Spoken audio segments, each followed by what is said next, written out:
Alright, what's up mga kapangil?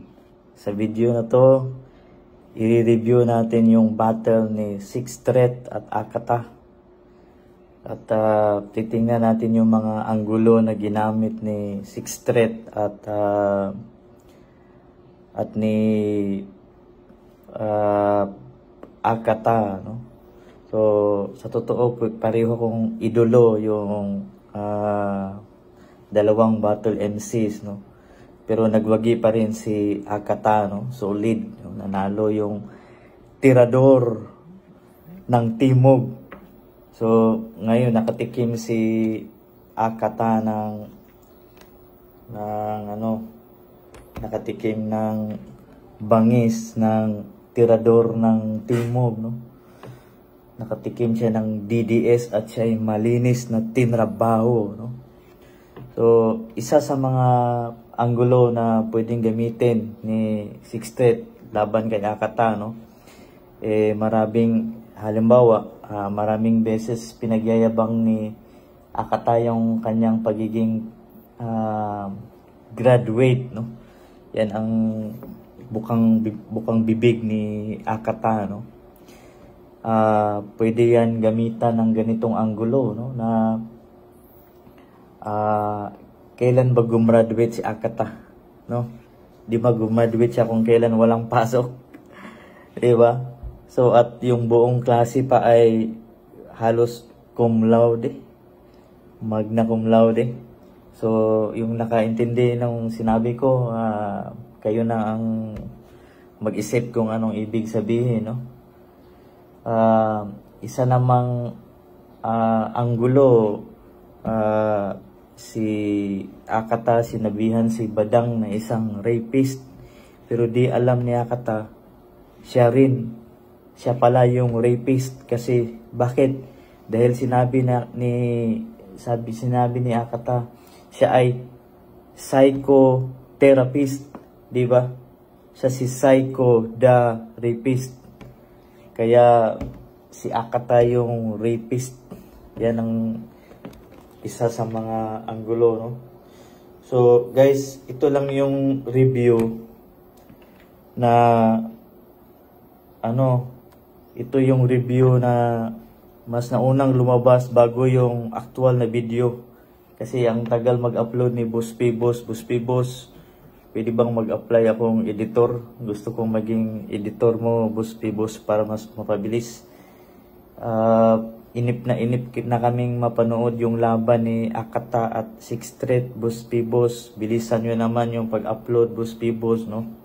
At nang hindi tuluyang mabaliw at ma-depress itong si Akata, no? Baliw-baliwan itong si Akata. Siya lang ang psychologist na nangangailangan ng kapwa psychologist. Ikaw talaga, Akata, no? Sabi mo pa dun sa laban, sabi ni Akata dun sa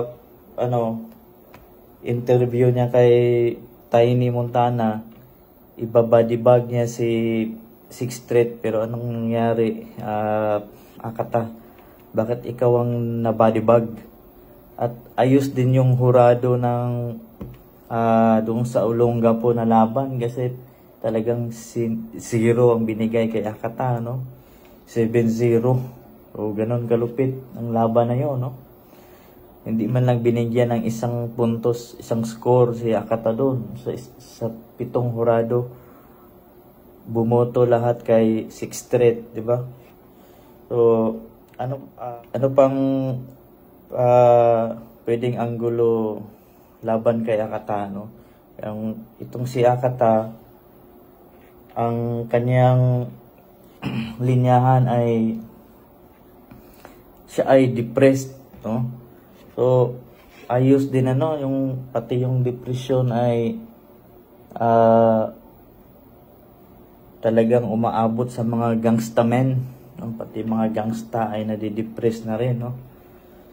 So kaya maskara, yung maskara ni Akata, yan doon siya nagtatago, no? Yung kanyang totoong depression ay tinatakpan niya ng maskara, kaya hubarin mo na yung pag kunwari mo Akata, tanggalin mo na yung maskara mo. Pagbalat kayo, huwag ka nang magbalat kayo Akata, no? Tapos yung si Akata, kung naalala nyo, may pagnanasa kay Luxuria, no?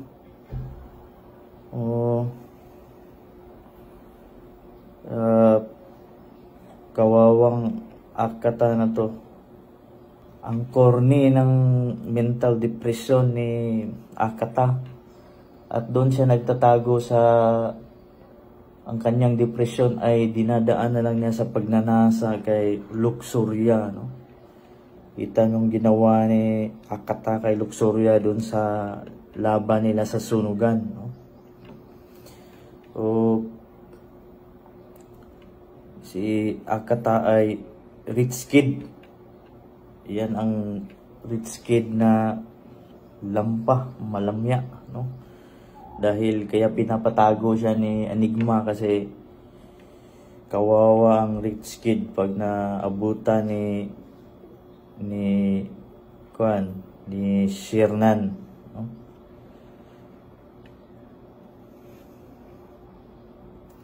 So sa pagkakaroon ni Akata ng mental depression, siya ay namundok, di ba, no? Sabi niya namundok siya, no? Buti na lang hindi nagrebelde itong si hindi nagsumanib sa mga revolutionistang grupo, no? Itong si Akata. Buti na lang sa albularyo napunta si Akata, no? Kaya siya naging si Calas Tornilyo Angkorito, no? So buti na lang hindi siya napasanib dun sa mga may bitbit na armas na namundok. At doon siya napunta sa albularyo, kaya naging Angkorito, kaya gumaling siya sa pagiging hip hop, no? So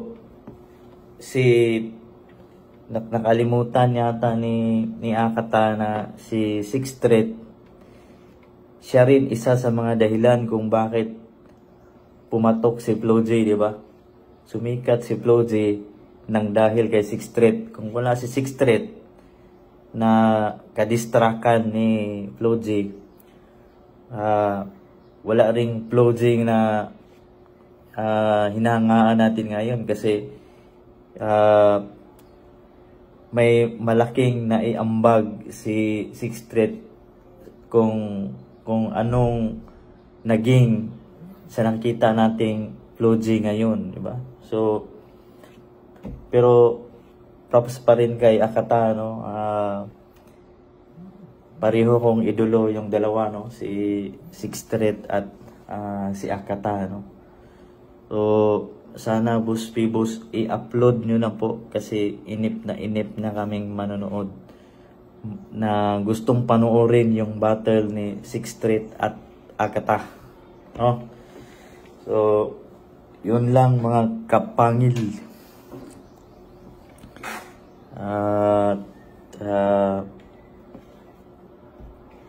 Huwag niyong kalimutan mag-subscribe sa channel ko, at marami pang battle reviews ang gagawin natin. Kahit walang upload si Boss Pibos, magkakaroon pa rin tayo ng battle review. Okay? So, thank you very much mga ka-hip hop. Babush. Bye. Goodbye.